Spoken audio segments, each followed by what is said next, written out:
On August 14th, at the Church of Madonna Tal Carmenu in Baluta, Malta, Doris Navarro and Joe Portelli are married.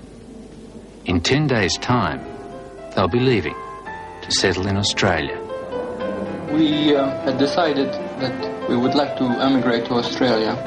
And what we decided was that we get married and leave as shortly after that as possible.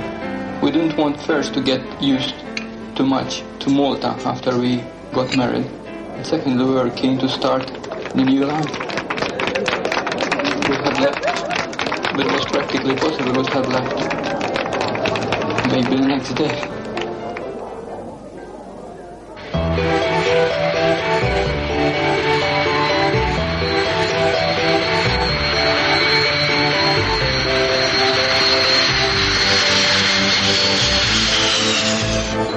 If we stayed there longer, we would have got used to Malta much more. If you have to do something, just do it.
At the moment,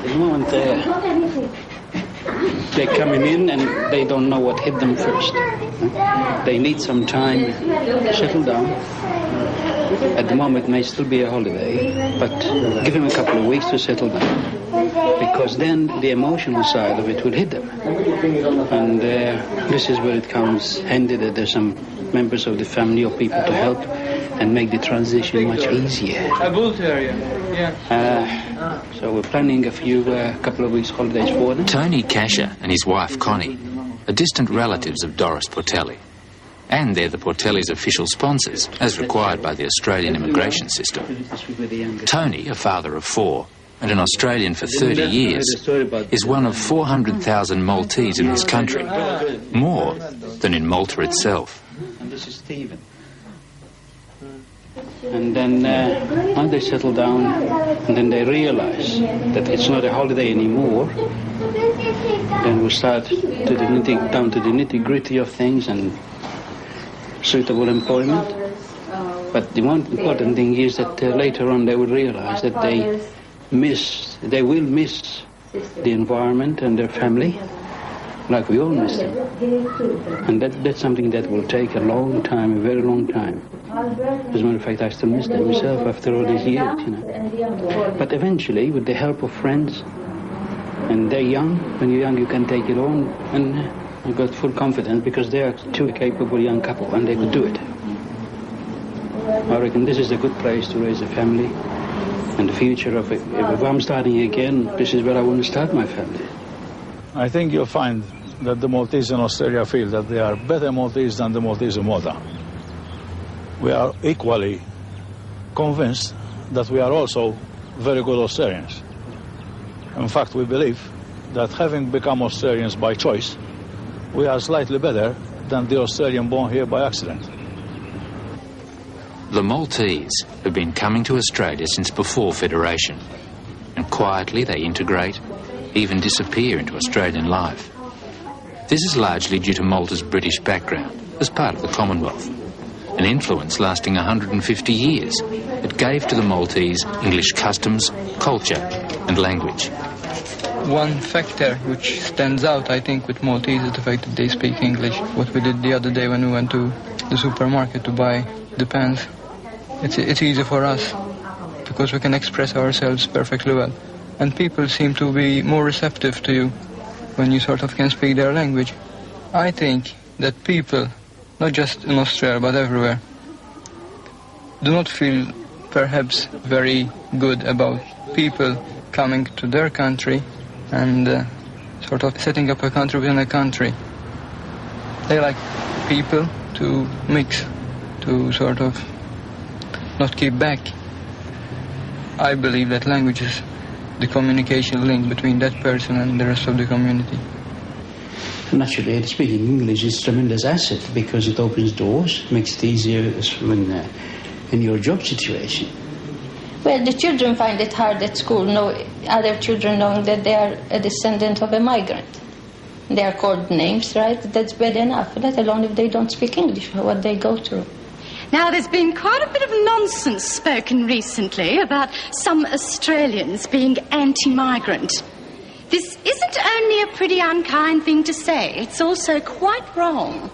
You see, these people, these migrants, can't really complain, After all. Well, I'm an actress-singer, and for the last 3 years I've been doing a play called What Are You Doing Here Clubs, Anyway? Lebanese have nook bars and restaurants, and the Maltese, well, they've got lots and lots of night shift if they want it. What interests me is the question keeps popping up all the time. What is an Australian? Kids ask me, they ask each other, I ask them.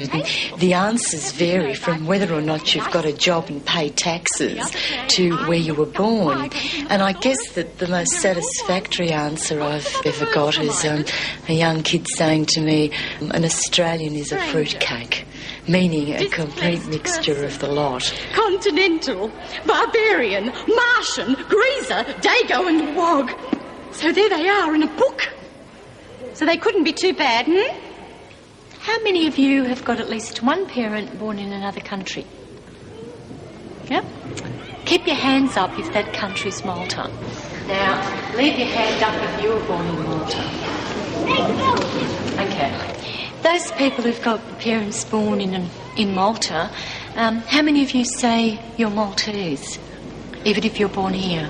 So it depends what situation I'm in. Like at school, because a lot of people are Maltese, I say that I'm Maltese, but if I'm going to somewhere where a lot of Australians are, and they ask me what nationality I am, usually I say I was born in Australia. I don't say that I'm Maltese, I just say I'm born in Australia.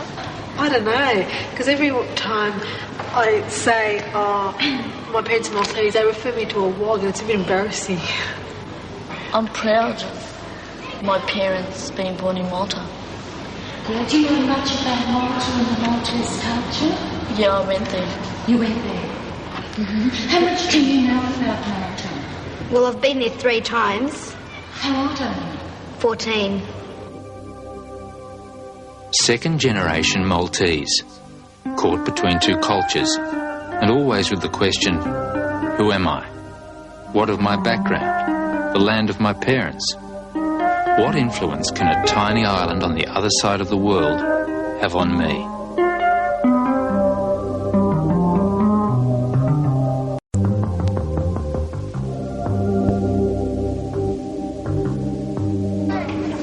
Everyone can see bits of himself in his parents. Not bits, a lot. That's his parents passing some of them to him.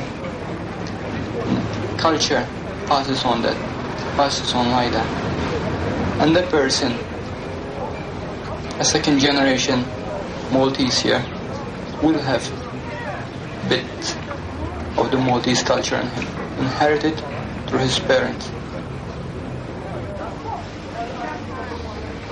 And I think that because of that, there will be a wish in that person to go to the source of that culture, to really discover more about that part of himself.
a leading figure in Australian rock and roll for over a decade. A singer and songwriter, he's probably best known as Jojo Zepp, and he's Maltese, soon to visit and explore his homeland and his heritage for the first time.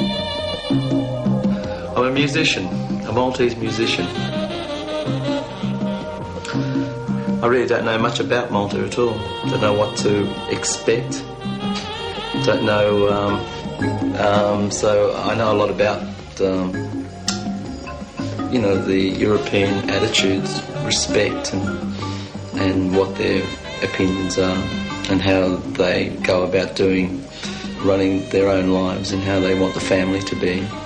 But I left that unit at an early age. I was living on my own when I was about 16 to 17, and I rebelled against all of that. I didn't really want to be involved with anything like that at all, because you know, we're in Australia. I had to be an Australian person.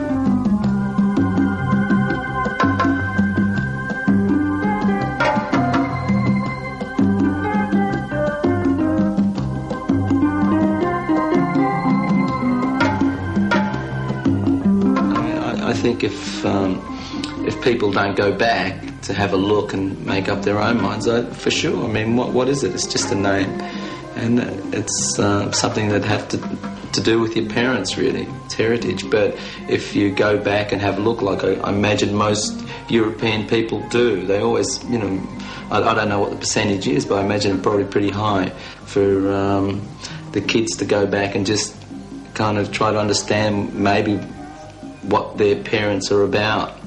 And that's one thing that would love to be able to come back with, some of that information, and maybe be able to relate to my parents on a different level. I find it very hard to talk to my parents. Joe Camilleri's father emigrated to Australia when Joe was 2 years old.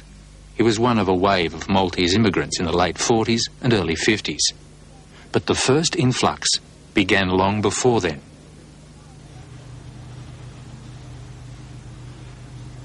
The Maltese have been ignored in Australian history. Other ethnic groups have been given attention by historians over the past decade in particular. There have been books on the Italians, the Greeks and so on.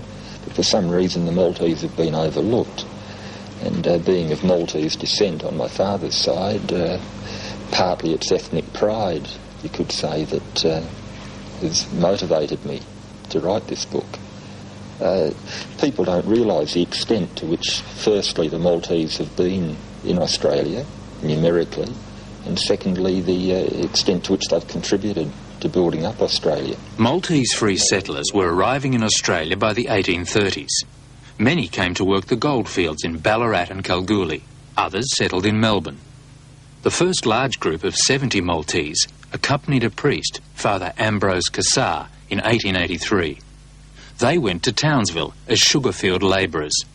With Black Pacific Island labour being outlawed, the sugar plantation bosses were eager to accept the Maltese, with their tolerance of long hours under a hot sun. Over here, it is so vast, it is seen without end. The voyage over is so long that we know it is day here and it is night in Malta. Just before the outbreak of World War I, difficult times on the tiny island forced hundreds to find refuge in Australia. They found work at Broken Hill, Port Pirie, Mount Lyell mines in Tasmania, in the Northern Territory building railways, in Sydney and Melbourne on the docks, and as cane cutters in Mackay. The fields here are neglected, as the people here don't know how to cultivate the land. There is so much wasted. The farmland seems endless, with mostly native trees. The Maltese had served at Gallipoli and had transformed their island into a hospital base for the Anzacs.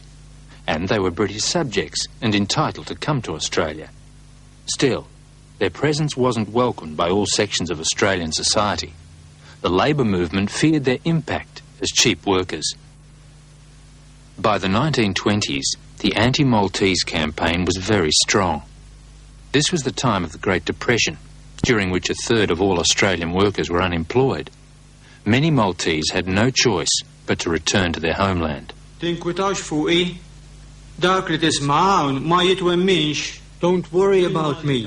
What you hear from here, you don't believe. Even here, the Maltese don't seem to say the same thing twice. Here, the rule is, what I see, I did not see, and what I hear, I did not hear. Still, some 5,000 Maltese were in Australia by the Second World War. In recognition of Malta, who fought in the war so heroically the entire country was awarded the George Cross, the Australian government withdrew all official limitations on Maltese migration.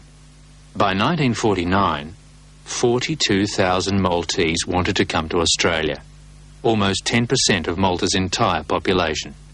Mr. Cole, what numbers of Maltese migrants have been coming to Australia? 3,000 left from 1947 up to 1954. Assisted passage agreements opened the floodgates. But it was not a gift on a silver platter. The Maltese here and in Malta had to win through struggle, sacrifice and achievement. Strong hands and brave hearts. Having children who were Maltese ethnically, but Australian born. The story really is an incredible one, and it's about time it was told. And next in the street parade, here comes Australia's favourite jockey, the one and only Darren Gauci.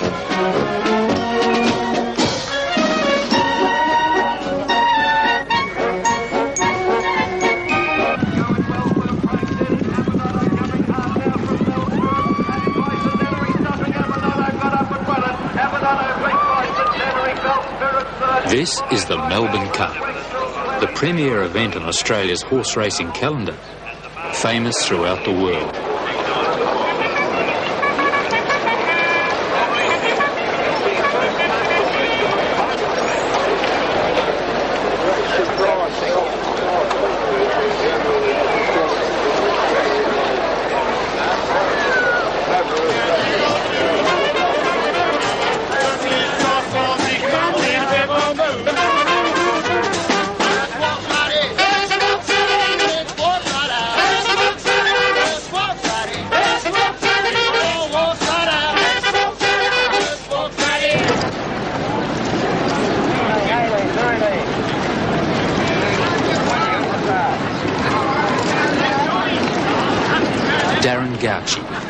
One of Australia's foremost jockeys, of Maltese descent and preparing to visit Malta for the first time with his brother, sister and his parents. About the challenge slave trade who's beaten by Centenary Cooler, Brisbane, Stowers, Evernoto, from Golden Quick, Ben Elizabeth, then Kyle and Bellstern. They race to the 200 and by Centenary.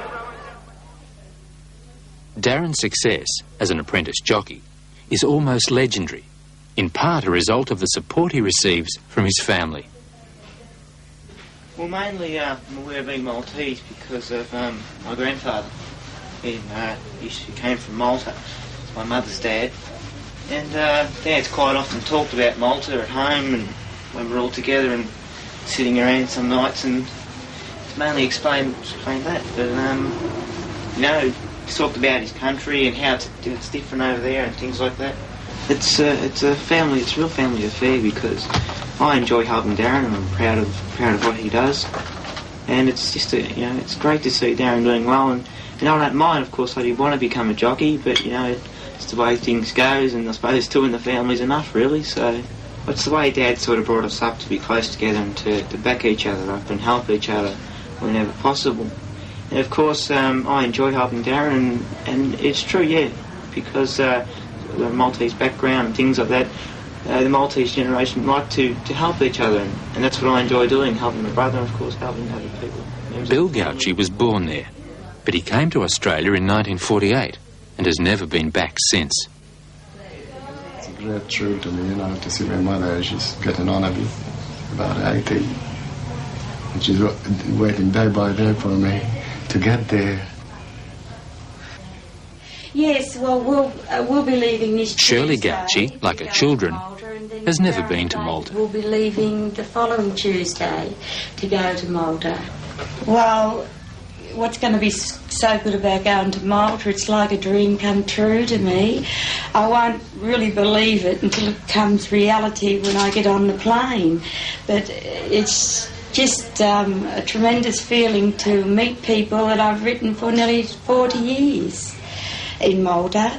And I'm going to meet my mother-in-law, and I'm going to meet my relations, which I've never met.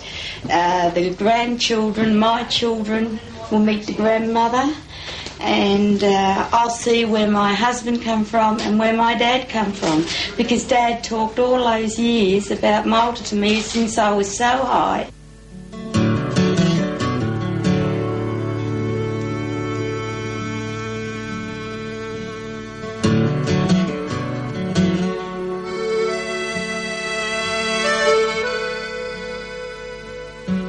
Malta is a diamond in the middle of the Mediterranean. It's smack in the middle there. We were always taught that. That's what it's called. It is. The gem and the diamond, the gem, the pearl of the Mediterranean.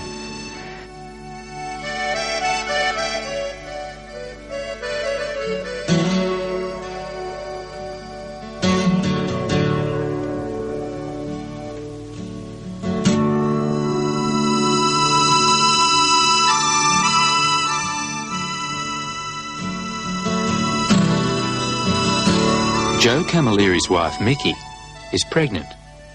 A celebration tempered only by the fact that she can't accompany Joe and their daughter, Natalie, to Malta. Oh, it'll be great.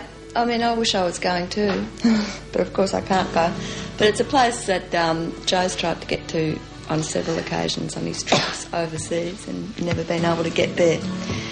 And I think it'll be a fantastic experience for Natalie. And meeting the grandmother and stuff will be really exciting. And the weather will be fantastic, and I wish I was going. It's not fair.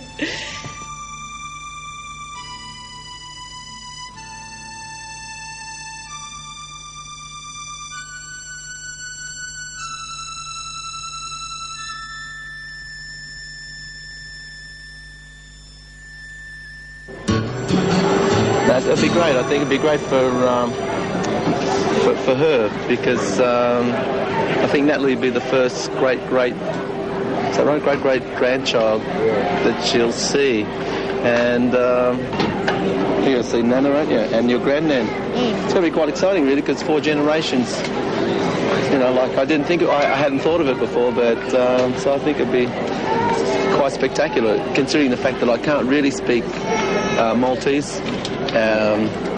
Apart from a few swear words and stuff, but... Have you met this old grandmother? No, apparently I weed on a bed when I was 2 years old. I just wondered if she's forgiven me for it or not. Bagaci and Camilleri parents are already in Malta, waiting for their families to join them. Darren farewells his fiancée, Karen. Joe leaves behind Mickey, who has less than 8 weeks of a pregnancy to go.